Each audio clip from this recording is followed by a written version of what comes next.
Today I'm at Master Touch Automotive, where I'm getting the front bearings replaced in both of the front hubs. However, it's probably time for some new gloves.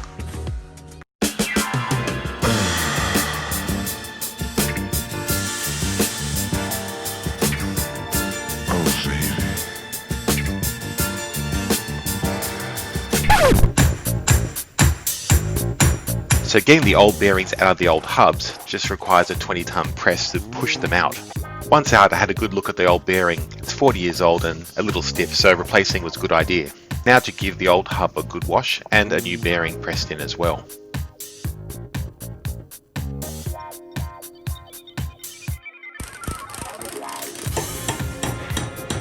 What you're seeing here are two front hubs. The one on the left is from a Series 1 and the one on the right is from a Series 2. The one on the left has a smaller bearing to the one on the right. This bearing change was made around 1979, so Series 1.5s may have one or the other. I'm really unsure of the benefits of the larger bearing over the smaller bearing, but what I do know is they changed it and so will I, so I'm going to redo this whole thing again with the larger bearing. So this is how you know if your bearings are going. When driving on the freeway, you'll notice that the back of the car will start to slightly wobble, and this can also happen to the front of the car as well. Another symptom is when you turn a corner, you find the car flicking back a little bit, like that. The bearings basically look like this toy car, they're just loose, so replacing them is always a good idea. The front passenger bumper was the only one in good condition, but the colour was wrong, so I had it stripped and then re-powder coated to the same colour as the other one I have. I also had the front brackets treated and re-powder coated as well. So now all four bumpers have been renewed and rebuilt. I'll be installing this rebuilt steering rack as well as brand new rods for each end. I'll also be replacing these rubber mounts with these polyurethane ones as well. And now installing the rebuilt steering rack into the car. The top mounts also need replacing. As you can see, this one's damaged and full of paint. I'm just using some thinners here so I can get this nut off.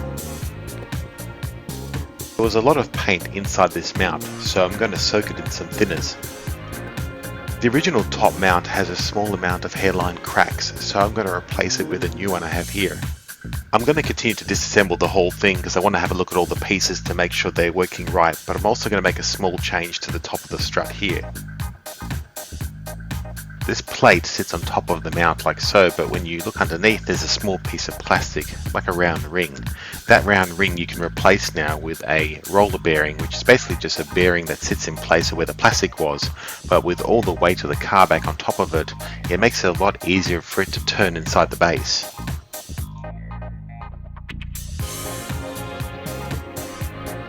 And now reassembled with its new mount and clean base. Now to do the same to the other side. As you can see, this one is also full of paint and the rubber is also starting to degrade.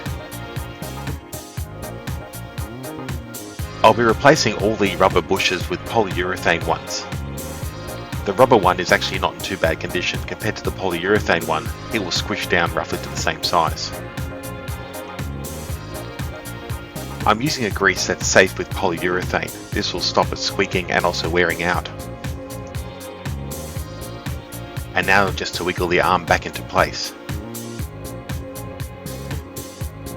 Once torqued up to the right specifications, you notice that the polyurethane bush is now flat like the rubber one was.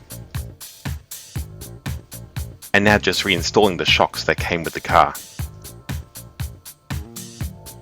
I'll be installing this small bearing hub temporarily, as I don't have the other hubs ready yet with a larger bearing and I need to get the car off the hoist. So I'm just screwing everything loosely in place on the hub. And lastly, torque up the nuts on the new mount.